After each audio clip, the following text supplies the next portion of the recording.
உலகத்தில் ரெண்டு விஷயம், இந்த ரெண்டு விஷயத்தை ஆழமா மனசுல பதிய வச்சாலே நம்முடைய எல்லா பிரச்சனைகளுக்கும் கவலைகளுக்கும் இதான் மருந்து, இதான் மந்திரமும் கூட.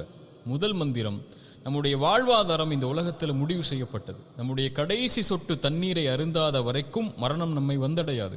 நம்முடைய வாழ்வாதாரத்திலிருந்து ஒரு ரூபாய் யாரும் எடுத்துடவும் முடியாது, ஒரு ரூபாய் யாரும் கொடுத்துடவும் முடியாது. நம்முடைய தாயுடைய கருவறையில் நாம் உதயமாவதற்கு முன்னதாகவே இந்த வாழ்வாதாரம் முடிவு செய்யப்பட்டது. முடிஞ்ச வரைக்கும் முயற்சி செய்யணும், அல்லாஹ் கொடுக்கறத கொண்டு திருப்தி ஆயிடணும். ரெண்டாவது மந்திரம், இந்த உலகத்தில் எந்த ஒரு தீமையும் சோதனையும் பிரச்சனையும் கவலையும் நம்மை வந்தடையாது இறைவன் நாடாத வரைக்கும். வருவது நலவு. குர்ஆனுடைய இந்த வசனத்தை கேளுங்க.